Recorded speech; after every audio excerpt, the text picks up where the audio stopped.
Is it possible the two Utes... Two what? What was that word? What word? Two what? What? Did you say Utes? Yeah, two Utes. What is a Ute? Oh, excuse me, Your Honor. Two youths. What's going on, everybody? Listen to the Baseball Goombas. Today is August 28th, 2018. This is our 19th podcast episode. John Goomba here with Chris Goomba. Chris Goomba, what's happening, everybody? John Goomba, what are we talking about today? A little AL West action? Well, first, just a couple of two Utes here. You know. Oh, the two Utes. Two Utes. The two Utes. A war. Every time he says classic. war, it's more funny than anything in the whole scene. Classic line on that movie. Classic movie. So let's begin with tonight's episode is going to be on the American League West and the fun race that is.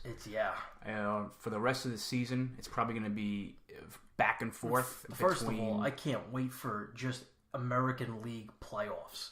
Because every team, gonna be a good game. Every team that's going to be in the playoffs for the American League is a World Series contender. Like there's going to be no schlubs. All these guys have pieces to win a World Series, which is I'm looking forward to that more than any National League series. No, I mean the American League is going to be a great race to the end, and even like you said, the playoffs are going to be great. And who the heck thought the A's? Yeah, or Chris Goomba. Yes, okay. I was going to get into that, but I'll say it right now. Mind you, the Oakland Athletics were Chris Goomba's preseason sleeper team, and look where they're at right now. Going into tonight's action, the West stands as follows. The Astros are on top.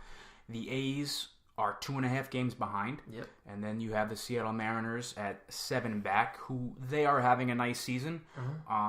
But we'll see how it happens the rest of the season. It might be a little too late, but we'll get into them just because tonight, they're not out of it. They're in it. Tonight is game 2 of the 3-game series between the Astros and the A's. And this is the last time they face each other all year, which I was surprised that you don't face somebody in your division the last month of the season. It's important. It's an important series, and it was an important series last week or 2 weeks ago, whenever they played. Yeah. Last night, the Astros shelled the A's 11-4. 11 unanswered. They were down 4-0 and made a statement. So they're getting healthy at the right time, and so tonight's game 2, and the series ends tomorrow. So it's an important series for both squads. Yep. And the A's are right there, but so far we're about to turn into September, and the Astros have been in first place all season long. Yep. And they're getting healthy at the right time as we head into September. And they're going to get hot, and you got to watch out for them. I think the A's know that, but they're doing a heck of a job on their heels, and it's fascinating to see. And I think the rest of the season is just going to be game by game, which is all you always like to see that in baseball. The race is going to be great. A's are an incredible story this year. 2.5 out of the division. They are in that second wild card spot, 4.5 behind home field against the Yankees. And then they're 4.5 ahead of Seattle. So again, Seattle's not out of it yet. 4.5 is not a lot, but when we just look at the pieces, I know I do. I just think that it's a little too late for the Mariners, and I just like the pieces that the A's have a little more than. I mean, like Mariners. Again, nobody saw the A's challenging the defending champs in the West. Let's not forget about the Rays. Won 8 straight, 8.5. You never know if they just win another 8 straight. They're right there. I will say that's a better story than anything else. That's what I was just gonna say. People can say the A's, which is obviously a tremendous, fantastic story in baseball. Obviously, the Red Sox are having a world-class, historic season so far, and they might even break the wins record by Seattle. But honestly, the best story right now is the Tampa Bay Rays. 70-61, 9 games above 500. When you looked at this team in the beginning of the year, you literally said, "Who? Who's place on this team?" And especially in the AL East. It's amazing. Kevin Cash has been a wizard with that team. they have 3-4 bullpen guys who are starting, who are relieving. I don't know how many times I going gotta one inning. look at Stanek. Yeah, and Sergio Romo. Every 2 days I look Yarbrough. Stanek starting, Stanek One starting. inning, 1 inning for start. Yeah, 1 inning for Stanek, 1 inning for Romo, 1 inning for working. Yarbrough, and it's working. And I can't believe it. It's a great story, great for the Rays. And it's going to be interesting for baseball. What Meadows and Pham and Glasnow, and he's dealing. Yeah, I mean, it's going to be interesting to see like what these lower market teams with not great rotations, if they see the success of the Rays, will they follow suit and try to do the same thing? Again, it's pretty cool and a great job by Tampa, and it's a great story. Yeah, it is. But back to the Astros again. They've been on top all season, and even with their injuries, and they have been decimated by injuries. They scuffled a bit, but ultimately they treaded water, and that's all you can ask for as a team with all these injuries. And look at the Yankees; they're treading water right now. To come back almost fully healthy with your big pieces, Altuve, Correa, and Springer coming back, and to still be now 2.5 up, I felt like the A's had to pass them up. They had to pass them up by this point. They were last week. They were tied, and they did last week, and they played them tough. And it's just with Altuve coming back and Correa, and now Springer. Although reportedly Springer is going to deal with that, he's going to play through the finger issue for the rest of the season. Yeah. But if Springer can play at a 85-90% clip and be George Springer. It's better than on the DL. Yeah. So you have McCann. He's out. He's been out. McCullers. He's erratic, but I love Lance. I think he's filthy. And reportedly, if he does come back, which looks like he does, he's going to be in the bullpen for the rest of the season, maybe for the last couple of weeks of September and into the postseason, which he thrived in last year. Well, it looks like McCullers is getting ready to throw off a mound in a week or so. So I'm hoping that he's at least back in time for playoffs. McCann, he's rehabbing in Double-A after the knee surgery, so shorter timetable for him. And same with Davinsky. He's also rehabbing the same amount of time as McCann in Double-A. So, I mean, those are like the 3 bigger pieces that are still on the shelf here. Other than that, all the big pieces. The big pieces are coming back, and they've been in the lineup together for like the first time since like mid-June or end of June, I think it was. I think June 25th is when Correa went on the DL, and then Altuve was in late July. So you couple all them together, and it's the Astros of last year, and it's going to be tough for the A's to overtake them, but. It's going to be a great race. To just put to it like what Altuve means to this team. He went out July 26th and he returned August 21st, and in that time without Altuve, they were 8-13. I mean, it revolves around this team and his 200 hits. Of course, he's the guy. They need. You could clearly see a huge hole in their lineup when Altuve wasn't coming up, and you had guys like Kyle Tucker not ready. I know a different position, but when you just see these guys in that coming, J.D. Davis, it's just not the same. Tyler White. It's not the same. He's not the same impact that you would see. Hit like 8 home runs. He's got some pop. He does power. He's got some pop, but he's no. I mean, don't get me wrong. These are solid guys as backups, but it's just not. It's just. Well, you need the well-oiled machine, and again, just like the Yankees, they need Judge, they need Didi, they need Sanchez, they need Bird to play some ball. But the well-oiled machine is when all parts are working, and we saw it last year with Houston, and it was just a great season and wound up world champions. But I know the Red Sox are on this incredible run, but I still feel Houston is the team to beat because they are World Series champs, because they're seasoned. They're the same team, but this year with a dominating they got a better rotation. Garrett Cole, you have a closer now in Osuna versus Ken Giles' ERA over 10 in the postseason. And now you actually have a better Alex Bregman. And he's got more doubles, home runs, RBIs, and walks than last year already. Alex Bregman really came onto the scene this year. To have a better Astros team, I think they're the team to beat over the you Red talk Sox. about they have a stronger rotation, way stronger rotation this year. And you talk about pitching. And now they can slip some of those pieces into the bullpen. Yeah, right. Look, McCullers, he's going to come back and he's going to go in the bullpen. And he dominated the Yankees last year in the postseason in the ALCS. But speaking of pitching, but before that, the A's overall, the Oakland A's have just been just steady baseball team, playing games, winning games. It's just consistency that the A's are doing here. And the odd thing about it is they're doing this with a makeshift lockdown rotation all of a sudden. Yeah. Of, get this, Edwin Jackson, journeyman. Yeah, Brett Anderson, Trevor Cahill, and Mike Fiers. Yeah. I mean, you look at these numbers. That's a bunch of 5 starters. It's amazing. That's a bunch of 5 starters. Edwin, who was he AAA recently. I mean, he's been out of baseball. All of a sudden, his ERA's in the 2s. Yeah, no. Check it out. The numbers stand real quick on Edwin Jackson. 2.97 ERA in 11 starts, and he goes tonight. Cahill's at 3.44 in 16 starts. Brett Anderson's 4. He got rocked last night. Yeah. But his ERA ballooned to 4.02 in 13 starts. So, and he was tagged for 5 runs and 2 2/3. So. But Fiers 3.15 ERA in 25 starts, I believe, after he came over from the Tigers. So you look at that rotation, and then you look at the Houston Astros rotation, and you got Cole, Verlander, Morton, Keuchel. Yeah, and I mean, it's to see that this team is 2.5 back. It's almost laughable. It's amazing. So obviously, you like the starting rotation. Head over heels more than the Oakland A's, but they're getting it done with these makeshift cast-offs. Yep. I can't even put it into words. It's remarkable. It's very cool to see, very cool to watch.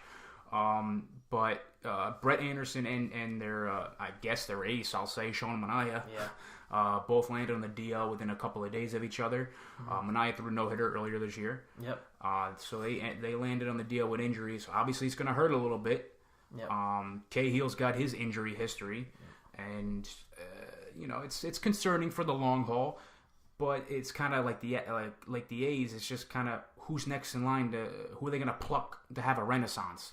Yeah. Brett Tomko, Brett Tomko, Scott Kazmir. Scott Kazmir going to come? Completely forgot about Brett Tomko. He's going to come make 10 starts and be Aaron Small, go 10-0. With like a sub 2 ERA, like Tim Lynchcomb, is he gonna come in Oakland all of a sudden be the freak again? Yeah. It's amazing. So again, the one concerning issue with this rotation is the durability and pretty much just the momentum that they've been had. Yeah. It's just like momentum. You just keep wondering, okay, Edwin. Right. When are you gonna go? Right. When are you When gonna are you go gonna be 3 Edwin innings Jackson? with 8 runs? When are you gonna be Edwin? When are you gonna be the 13 team Edwin Jackson? Exactly. How much longer can this go? How much longer? Again, we just said it. How much longer can Edwin Jackson be Edwin Jackson? Yeah. And like it's hard to imagine that this is going to continue. But again, who are we? I mean, they've been doing this. They're only 2.5 out, and they have the wild card right now, the second wild card spot in check. So.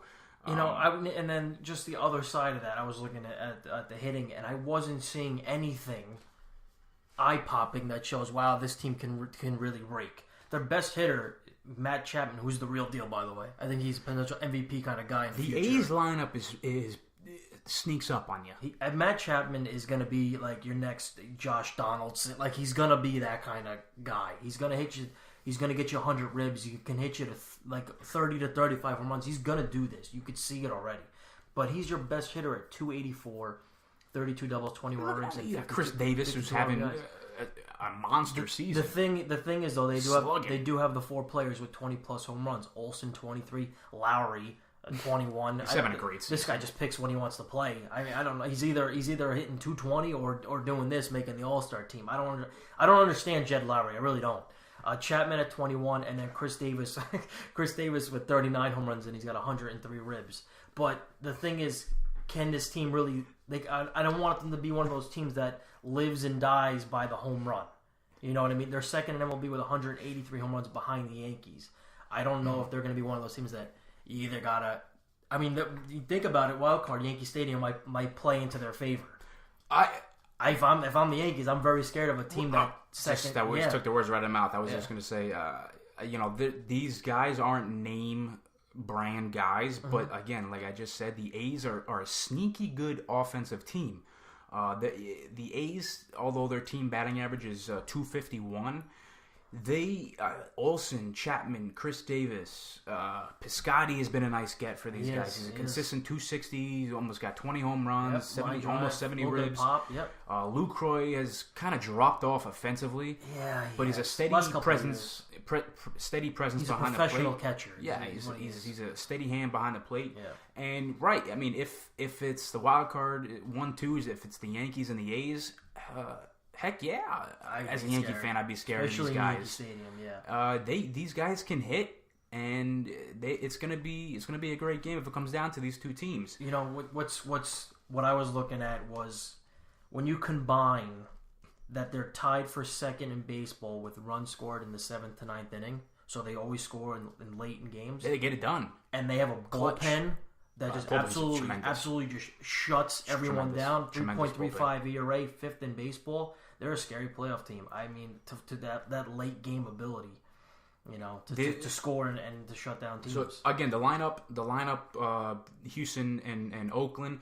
First thought, obviously, just you automatically go to the Astros, which I understand it, I comprehend it. The Astros team batting average is .257, so it's obviously it's higher than the A's. But again, the A's can mash, and it's not as cut and dry as you think it is. But with where the difference is to me. Personally, I think it's the bullpen. It's 100% the bullpen. The A's bullpen has been tremendous. They acquired Sean Kelly. They acquired Jerry's Familia from the Mets. They got Lou Trevino, who's unbelievable. Apparently. Yeah. And Blake Trinan. How do you say his name? I don't know. Blake Trinan, whatever. Former Yankee, I believe. Yeah. And even veteran Yasmero Petit. Don't quote me on that. I think he was a Yankee. But he's having an all-star season. You look at Trevino, his numbers are he's 8-2, 2.29 ERA, 67 strikeouts in 63 innings. You look at Blake, he's 6-2, his ERA is under 1. It's .97. So he whips under 1 too. Yeah, 32 saves. He's dealing. 32 saves, 88 strikeouts in Speaking 65 innings. That's unbelievable. I don't know what it is, but the Nationals cannot catch a break with anybody in the bullpen. 2017 with the Nationals, his ERA was 5.73. That year he goes to the A's, 2.13, and now he's doing this. I don't care what the Nationals do. It's the wrong thing. By the way, I think I'm thinking of Blake Parker with a Yankee. He's still on it. Sorry, guys. I was trying to think that in my head. I think it was Blake Parker that was a Yankee on the Angels. He's on the Angels right now, but besides the point. But yeah, the A's bullpen.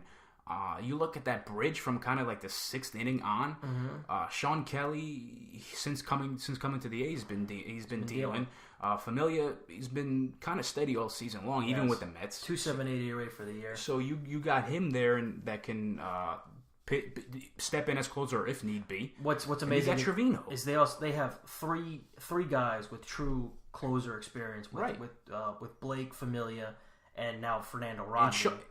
And I even forgot about Fernando Rodney. So 2.61 ERA, 25 saves with the Twins. And before. Sean Kelly has your closer 7, 8, 9 too. is closers, which is absolutely ridiculous. And then when you look at the 8, 9 guys, where you get Trevino and Blake, it's kind of almost untouchable. Familiar with 51 saves. It's a single season Mets leader. Yeah, I mean this is an incredible bullpen, and that scares. If you want to shorten, just like everybody says with the Yankees, you want to shorten the ball game. You got these guys with their staff that we just. Although Fernando Rodney, I wouldn't trust him in a playoff situation. I really don't. I hear you. But I'm saying with this questionable rotation that we just went over, if somebody's struggling. Look what you have to fall back on. You can shorten your bullpen. In the 4th inning. Shorten the game. Exactly. Exactly. So if Edwin Jackson all of a sudden, if they tap him, if Manaea is not available to pitch a wild card game, and there's a toss up between those guys, and if Edwin Jackson continues to deal, which would be incredible. If Edwin Jackson is your 1 game sudden death. So if he continues to deal, and for the rest of the season, the last 3-4 weeks, and he's still producing these amazing numbers, and they tab him as a starter, and he pulls a Severino from last year. You got these guys that can just shorten the game and help them out. And you look on the other side with the Astros. They've been mixing and matching with their 9th inning guys for the past 2 weeks or so. I know they have I know the Astros have like the best bullpen ERA in baseball, but I just don't. Their bullpen ERA, I don't buy it. Collective is 3.02. I don't buy it. I don't see it when I watch them. Right. I just see I see a constant struggle to get through. Part of that is just it's honestly it's because of Ken Giles. You just think of Ken Giles when you think of the Astros bullpen, and you think of the implosion every pretty much 7 out of 10 times he takes the mound. Yeah. He just that's just part of it. Is the memory factor with the Astros in the bullpen. One last note I want to make on the A's bullpen that I was looking at, that according to MLB.com, in late and close game situations, which is basically the 7th inning or later, and the opposite team is either up 1, tied, or tying runs on base. The A's have a 2.28 ERA. That's best in baseball. Average is 194. That's best in baseball. WHIP is a 1.04. That's best in baseball. So I mean, facing this team, you better jump early. Yeah, you better jump early, otherwise you're done. You're done. I think it is. Again, I think the A's have a better bullpen, and although the numbers may not say it, may say otherwise, I pick this pen over any other pen in baseball right now. What? This one. The A's? The A's. Oh yeah, of course. I pick it over the Yankees. I don't care about Chapman and Matanzas. I take this one. Chapman he's iffy with but they got a carousel of closers. Yeah. And pick a lolly, pick a closer. Literally, just pick a lolly. Pick a lolly. You got Britton, you got Matanzas, you got Tommy. Yeah, but none of these guys. Robertson. None of these guys are really dominating. I think it can. I'm not too worried about the Chapman issue. Nah, I wouldn't be. But it's always nice to have him, obviously. But again, they have so many. Catch a ball at first base. Yeah, well, let's not get into Greg Bird. This is a happy time. I don't want to get annoyed. But yeah. So the Astros bullpen, again, the numbers may say otherwise, but. If you got Rondon and Osuna, kind of 8-9, alternate 8-9. Rondon hasn't been terrible since he became the closer. But they have been using Osuna now in the ninth inning. I've been seeing that. And everybody knows Osuna's deal. But we spoke on that last month when the Astros acquired him. If he gets on a roll, I mean, he's got 11 saves. His ERA is 2.59 in limited action. If he gets rolling, he can be a big piece of the back end of that bullpen, and people don't want to admit it because of his background, and rightfully so. I understand that. It's ridiculous of Roberto's issue that he's got going on. But again, I remember John over here saying, "You mean to tell me if he's pitching you to a World Series championship, and you're gonna be quiet on that because we won a World Championship, so no one's gonna say anything." Yeah. But those two guys have been kind of nice. Hector Rondon, I haven't even heard of him. Yeah, it's good. He's 14 saves, 2.2 ERA. He's got 56 strikeouts in 48 innings. And you got Peacock and McHugh in the bullpen, although McHugh's been incredible. Yeah, they have nice pieces. Yeah. And when McCullers, he's going to be in the bullpen too. So they have nice arms too. So it's going to be interesting. I'm telling you, the dynamic there. It's going to be playoffs is going to be great. Ridiculous. It's going to be great. I do want to mention credit to Richard Justice, writer for MLB.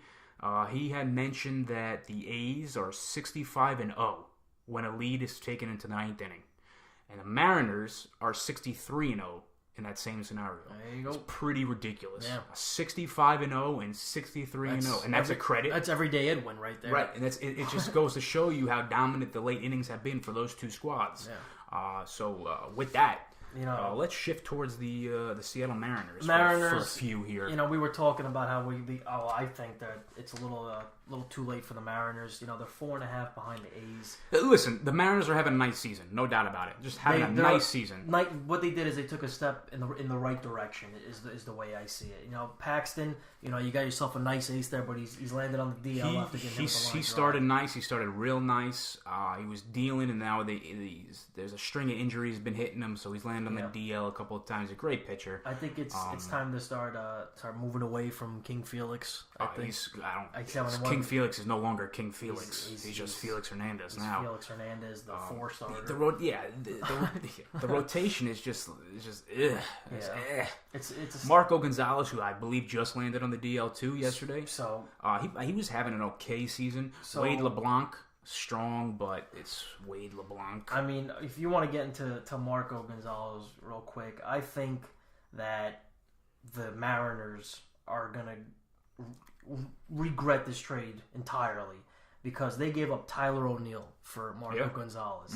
And when you look at their outfield now, Haniger... And Tyler O'Neill's starting to play now every day with Harrison Bader in the St. Louis Cards. I was going to say, O'Neill and Bader is going to be a force to be reckoned with for years to come. You got speed and power out there. Two young guys just taking over that outfield. They look like an exciting duo out there in St. Louis. So I guess that's the reason why they decided to ship Pham away. And then you look at what Seattle has in their outfield. Mitch Haniger, nice player, great player.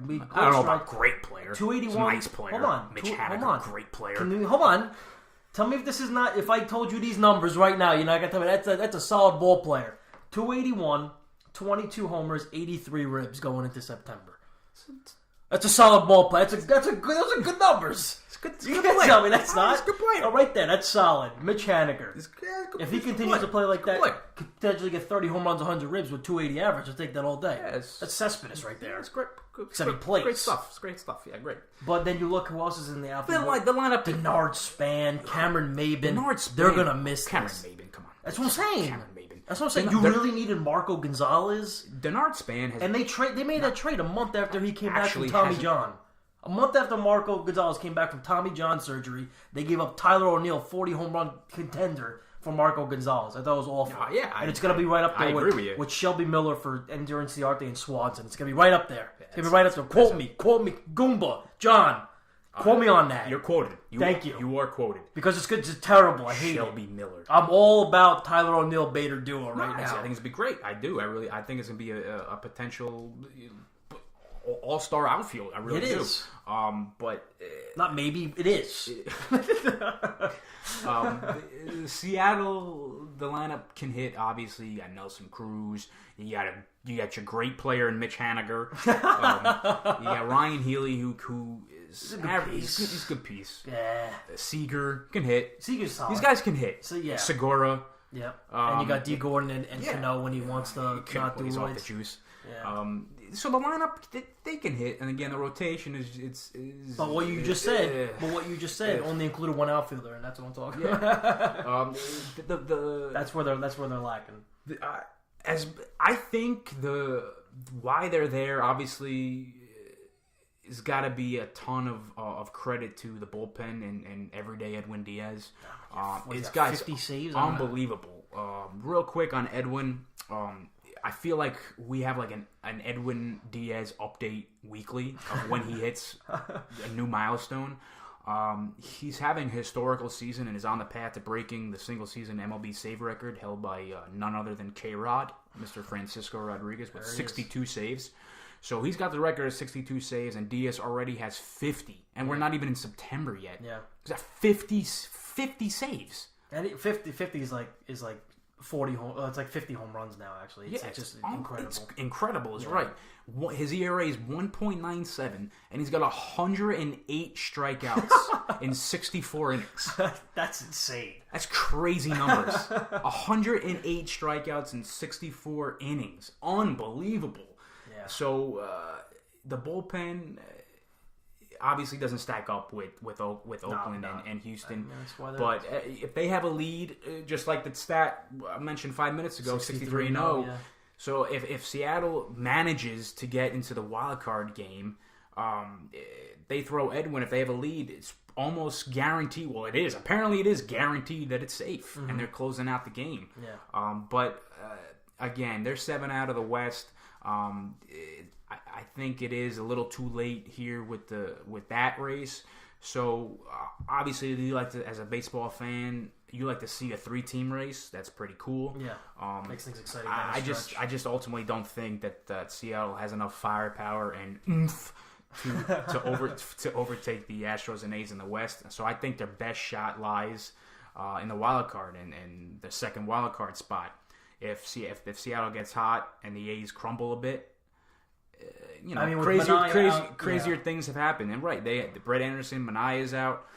So rotation, and if the rotation becomes, like we mentioned, if the rotation becomes the actual rotation that it's supposed to be, on paper is right. You never know. If Seattle gets on a run, they can creep right there, and it's going to be interesting as all heck to see what happens down the road. And we're in the blink of an eye, it's going to be playoff season. And it's going to be a wild card game. Yeah. And the first this season is flip flopped. You got the NL going first. You got the National League going first on Tuesday, and you got the American League going second on Wednesday. Usually it's flip flops. The AL is Tuesday and the NL is Wednesday. So looking forward to it, but we still got a lot of baseball left. And you got waiver deadline 31st. Yep. Then you got September call up. So we got some interesting stuff going on here, important stuff. But I honestly feel like it's going to end exactly as it lays right now. Houston winning the division, A's taking that second wild card spot, and Yankees holding on to that home field advantage. Hopefully, I don't see anybody really coming up, and I know the Yankees are creeping. But I don't see them catching the Red Sox. Although they do have like 7 games left. How many games they got left of the Red Sox? It's like 7 games left of the Red Sox in September. Six or seven. Whatever. It's enough. It's enough. Yes, it is enough. I don't think the Yankees will catch them, but they are chipping away. It's going to make for a fun series in September. So. But again, if the Yankees stumble a bit as well, they can find themselves on the road in the wild card game. Yeah. In Oakland or Seattle. That'd be crazy. And that's not, if that does happen, that's just going to be bad momentum going into that game for the Yankees. Because clearly when they're on a downtrend, if that happens, and then you got to go on the road to the West Coast, I don't it's going to be dicey. I don't like the way that sounds already. I ain't going to like that. So West, it's a fun year in the AL West, and looking forward to seeing how it all unfolds for the last couple of weeks of the season here. This past weekend, speak on a little bit about the Players Weekend. A little bit of fun here with the Players Weekend. Personally, I don't see any problem with this. Too much complaining. Yeah, everybody, let's calm down. I get everybody. Everybody has different opinions Acting on like it's ruining. Different opinions on stuff and their different views. I understand that everyone's entitled Pump to the brakes. Everybody's entitled to their own opinion. Yeah, right, exactly. Everybody's entitled to their own opinion. But just sifting through Twitter and social media and just news outlets online, there have been a little backlash on Players Weekend, and I don't really understand it. It's fun. It's a fun weekend. It's fun to look at some jerseys. Who cares? Laugh at a couple, say that one's dumb to the others. But that's what I was doing. I was like, oh, that's actually really funny. This one's stupid. I seen some stuff on the historic like the Yankee jerseys and because they're not wearing it, they're not wearing the correct jerseys. Who cares, man? Really, who cares? I know. It's just a fun weekend for a couple games for the kids. A couple chuckles, couple laughs. And let the players have a little freedom. I mean, the season's 162 games, the longest sports season there is. A little bit of fun. For 3 freaking days. Right? It's not a big deal. It's not. It's a great way to put it. It's not. It's not a big deal whatsoever. But they want baseball to have some personality. Yeah. There's no, would you? And then they do something and it's a problem. Let me ask you: if you rather have people throwing brushback pitches and bat flips, that personality, or you rather have this for 3 days? Yeah. It's just fun stuff. Yeah. There's no need for an uproar over it. And again, everybody's entitled to their own opinion, but pump the brakes on how this should be eliminated. Just come on. I do love Chad Bettis. Okay, we're gonna go over a couple that we liked and did not like. Chad Bettis. His nickname was just Lettuce. I understand it rhymes, Bettis and lettuce, but it's just like, hey, Chad, what do you want? He's looking around for something to see. I don't know, a piece of lettuce. Hey, give me lettuce. I just found that hilarious. I felt like a lot of these guys, not everybody has a nickname. Nah, and some of them were dumb. You could see a lot of them were just like, they didn't know what to do, and they just threw something on. Just but fun stuff. Some of the ones I liked. I did like Seth Lugo's, was Puerto Rican, because I think he's a quarter Puerto Rican, which I thought was pretty funny. Clever. Yeah. Clever. Didi was the Knight. I wished he was Sir Didi. I wish it actually said Sir Didi on it. I wish that Sidney Ponson was still on the league. So I want to see some Sir Sidney. Sir Sidney Ponson. Miss you, Sidney. I did like Sean Manaya's Maniator. Yep. Joey Gallo, Pico de Gallo. Yep. I did like... Because it's like we were saying, like some people don't have nicknames. Kevin Pilecki's was Plaw Dog. Yeah, like people are running, going around. Yo, what's going on, Plaw Dog? I guarantee nobody's calling you Plaw Dog. But it's just funny because it's Paul Fry, don't really know too much. I don't even know who Paul Fry is. Don't really know too much about Paul Fry, but his was Papa Frita, which is pretty funny. That's French fries for in Spanish. Yeah, it's pretty funny. And Michael Waka, guacamole. Yeah, exciting guacamole. But again, it's stupid, fun stuff. What'd you think shouldn't of? Be a problem. What'd you think of? I thought it was dumb, but Brad Box Burgers. Oh, the emoji. Yeah, that's funny. Simple. I thought it was dumb. But the real story is Matt Holliday.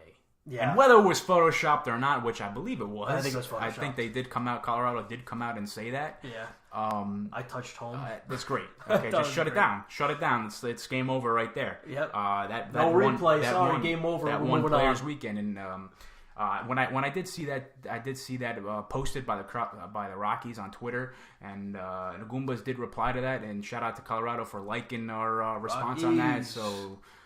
Great as a group. Again, whether it was photoshopped or not, it was hilarious. It was great stuff right there. And again, that's what it's all about. It's just fun stuff. When you see something like that, it's funny. It's funny. Okay, and honestly, I can't wait till next. Now I can't wait. Next Players Weekend. Now I hope ready. it does come back because it gives the players freedom with the cleats. Yeah. And a little flash. Yeah. They can have some fun with like an and tell NFL me, and also cleats. Before we wrap this up. Tell me that if I'll pick a name. Judge. Let's put just Judge out there. First guy that pops into my head. If he's wearing his own cleats or his own jersey with a nickname, you're a little riled up. Yeah. Like stepping into the box, you're ready to hit a couple of dingers. Yeah. Players with these jerseys for 3 days, 4 days, they have their own nickname on it, whether it's made up or not, but they have creative stuff. They're wearing their own things, and they have a little extra juice in their step. Yeah. And it's great. It is. I enjoyed it. But that's it. That's all we got for you. That's it. So I hope you guys enjoyed this episode. As always, subscribe to our YouTube channel, our iTunes, our SoundCloud, and be sure to give the Goombas a follow on our Twitter at We Are The Goombas. Hey. And the Goombas are gone. A la salud. Arrivederci.